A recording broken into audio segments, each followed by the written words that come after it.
Nick. I'm Matt, and we're Insufficient. Why can't I play that? Because it's totally copyrighted.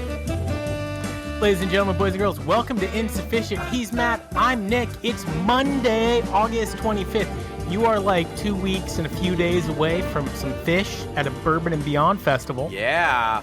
I'm still trying to convince Matt we should go. Nope. What, to go see the worst show? I'm all set. By the way, okay, so at some point, though, set. I do want to talk about it because if you look at who's playing and when, it will make you laugh. For example, the Spin Doctors, which I would think are a big band, at least in like the jam festival music scene, they get 30 minutes at 6:30 on the C stage on Saturday. Because they suck. 30 minutes. They're not even a B grade band. They're on a C stage. C stage. Dude, but that's 30 not minutes? even... That's like a 30 warm-up. minutes. That's a warm-up. Dude, they can play Pocket Full of Kryptonite, Funky Bitch. What's that song? How depressing is it? We're talking about Spin Doctors, right? Spin Doctors, who I love and respect. How depressing is it that those guys played at the Horde Festival, had more commercial success than Phish? Now Phish is doing full-blown tours, festivals on their own, and these guys got the C stage for 30 minutes. Dude, don't say the word full-blown. Full-blown. Two Princes, that song is their worst song. Jimmy Olsen Blues is a jam. I don't care what anybody says. What is it? Jimmy Olsen Blues, the one where he's like, I got a pocket full of kryptonite. Sounds awful. Dude, what are you talking about? It's Sounds great. awful. Of course, you were like 7 when that song came out, so I don't blame you. Doesn't matter. I was in high school. Okay. Trying to mac chicks. Let's talk about macking chicks for a second. I got a pocket full of sand. Come on, you want to come down and talk to me? So something that is new, and we have a friend of the show, Maya. I wouldn't call her a Phish influencer. She's a goose influencer. She's a goose right? influencer. But there are a whole bunch of growing number of female Phish influencers out there, right? Yes. They're all, trying to get with it, and I'm hip to it. But how many dudes that listen to Phish are like trying to slide into those DMs? I'm actually curious if we had Maya on. We were supposed to have her on today. She's not feeling well, so we're gonna reschedule. But the fuck, you can't see me, dude. Fucking that Cena. John Cena clip I sent you, I thought the dude was like a retweet. He's like all posh I thought you were shit. saying a retward. Well, that's what I am saying. He's a retward. He's a retweet. And at one video, he's talking about flat whites for like 20 minutes and how he judges countries by how good their flat whites are and goes into it. I'm like, dude, you're John Cena. What are you talking about? Yeah, so, like, not to go on a tangent here, but he's a tangent pud. Away. He's Monday. The biggest pud. And, like, I know that he was big for WWF at the time and they needed him. But he talked so much shit about The Rock. And then all of a sudden he realized now that he's getting into acting that like, I misspoke. The Rock had, he had to do this to WWF and like he couldn't, wrestle while he was under contract. And he just like fucking tucked tail and ran. And, he's not even pronouncing the food correctly. Oh, with the spanakopita? Yeah, it's spanakopita. And he was like, what did he call it? I don't even know. But like, I feel like he was acting, like pretending he was Fraser Crane. It was great. It was like the craziest thing. No. That's how he is. There was a show that he had. So he was dating one of the Bella twins that were wrestlers, the Bella twins. Okay. They don't wrestle anymore, but they had a reality show and they were dating. He is a nutbag. He had like all of her family over and they were staying over and he went through an entire list of the rules in the household. He's like, if you're going to stay up later than 11, you need to call me and let me know. In his house? Yes, in his house. I would just let him know beforehand. I will be up past 11. I would just let him know, don't have people over if you're going to be a fucking dickhead. Yes. Anyways, so I have a rule, just so you know, and this everybody out there in insufficient land, there's not a lot of rules to live by. This is one of them. Don't hate on happy. You can do whatever you want. But if there's a group of people, a small child, They're an happy. entire concert crowd, and everybody's just being happy, don't fucking hate on it. Just let it go, because the amount of happiness in this world is We need finite. more. We need more. Exactly. That's why you and I are here, buddy. Yeah, we bring some negativity though, and we totally shit on people's parades. We do. But Like going the spin back doctors.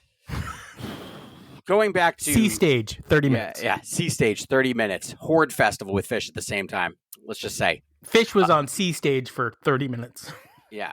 So going back. So actually, speaking of Goose, Trey just came out with them in Maine and played at their tour opener 2 nights ago or last night.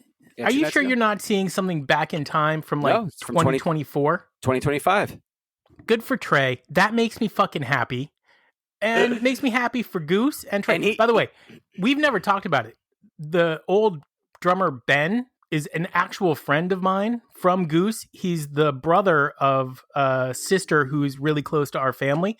I've known him for a long time. You and Lotboy Yorgi have something in common, because I guess. And so I never really talked about Goose because I knew the kid, and I was like, he's in the band? Can't be that good. And then they fired him, and now I'm pissed at Goose. No. They did not fire him. He left. He left. He didn't want to. This is why I want They fired the auxiliary percussionist.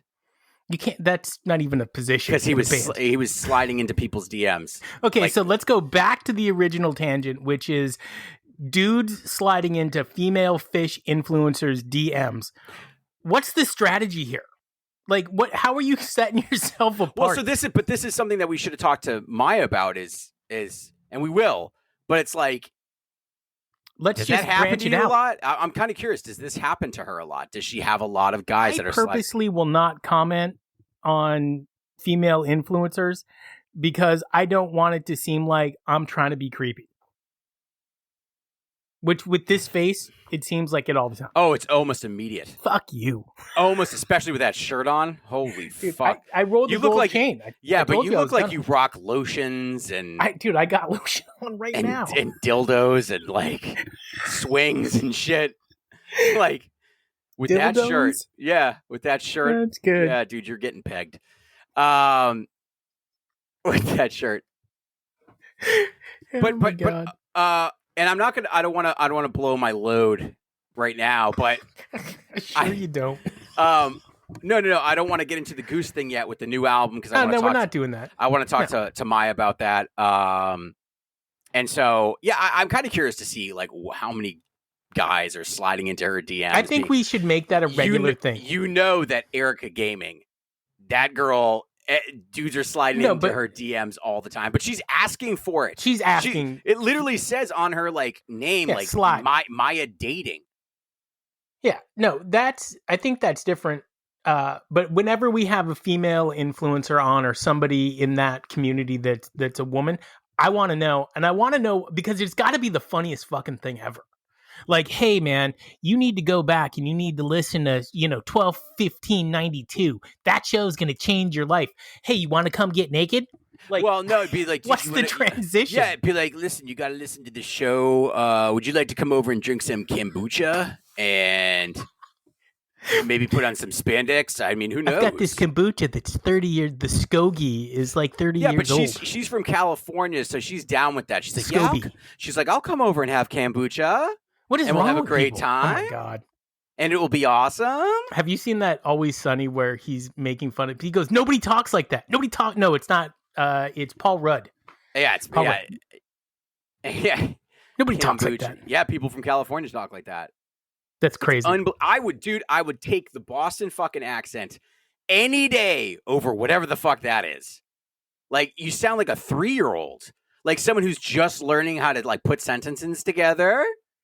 And like, you remember when you were little and you do that, you do the swing up, right? The up talk. And I remember my parents saying to me, like, stop that.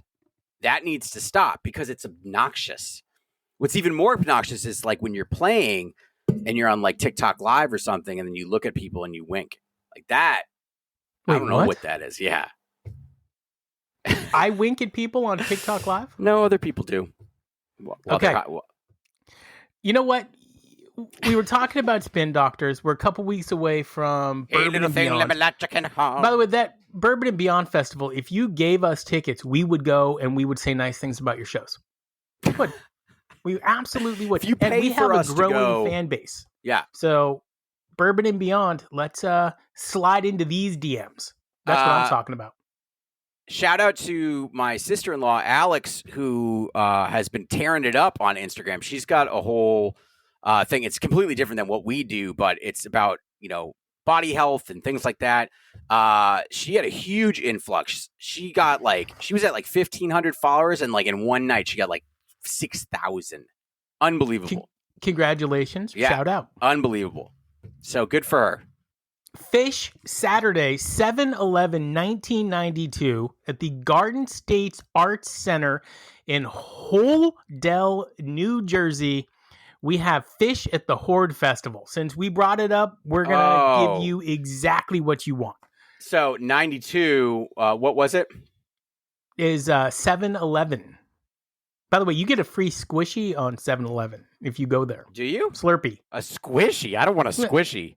Yeah, whatever that is, I don't want it. That's what Bart Simpson drinks on The Simpsons at the 7-Eleven. Talk about a short set. Okay, but I wanted you to guess based on what year it was, what songs they played. But since you've already seen it by now, song 1, set 1, The Landlady. I mean, I love that so this is 92. Yeah, I mean, they're coming out with Landlady. Dude, even in That's 1992. Like a classic 92 starter. The Landlady is a fuck you song to the crowd. It's like I love that song. It's like yes, I take love that the song shit too, all day long. It's ironic. It's lounge music. They're at a rock festival. Phish is going to open up with lounge music. You want to hear about something sad? This show got a 2.9 rating.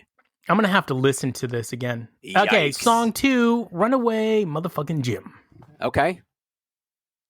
Nice. Thumbs up. Song 3, Foam. But I got to tell you. And this foam was rip-roaring. Yeah, but if you didn't know Phish, this is why you guys were not popular in high school. Sparkle.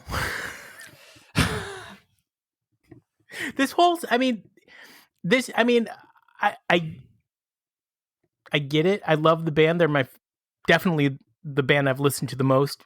Maybe Talking Heads I like a little bit more than Phish. Maybe not.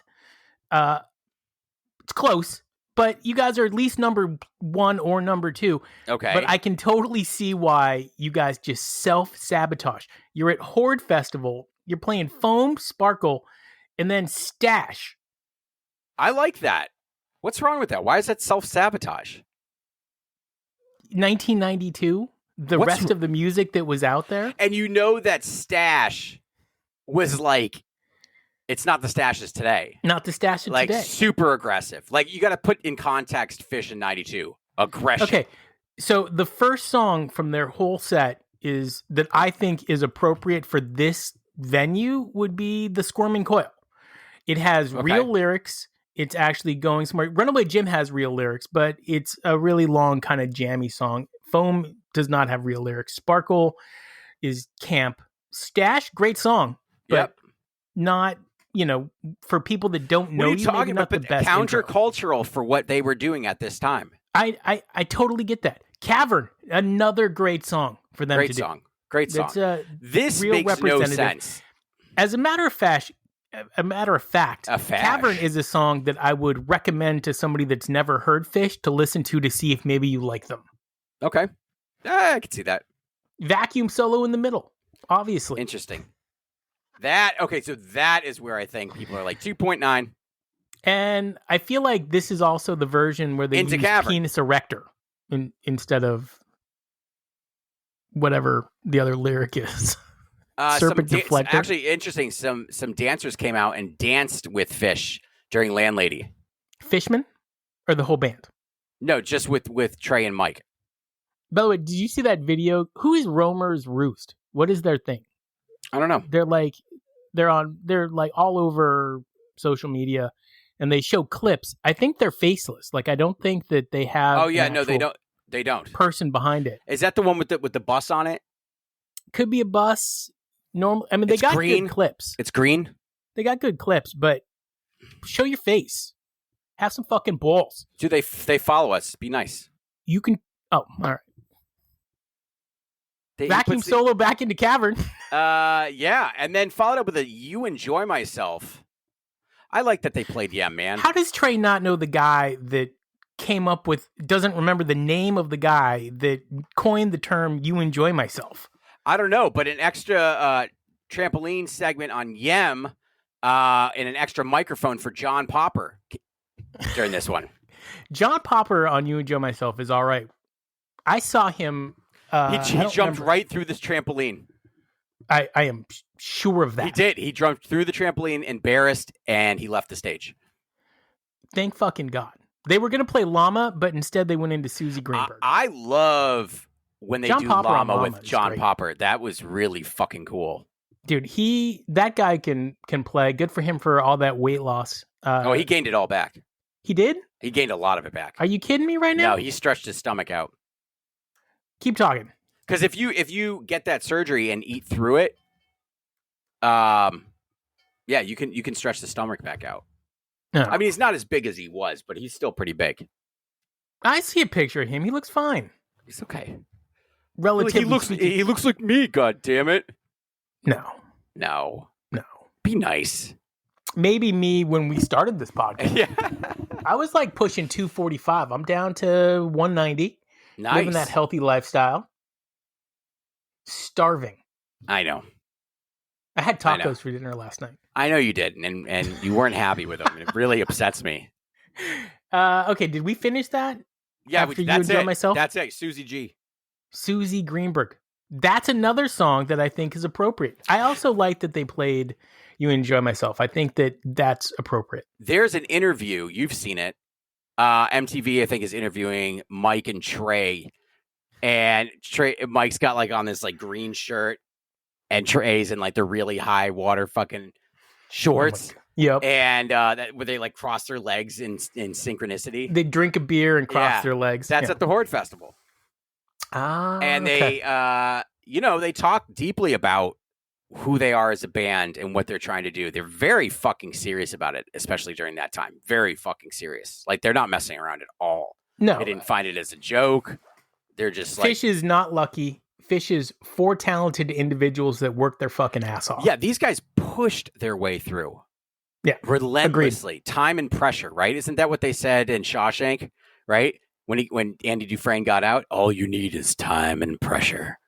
And the only thing that makes more sense is a talk show about them with 2 dudes. He's Matt, I'm Nick. We are insufficient. Whew.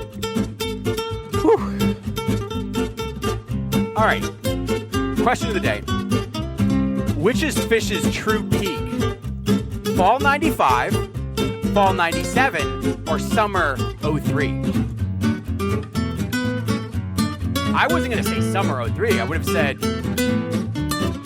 Winter 03. Fall 95, pretty fucking good. Yeah, but Fall 97?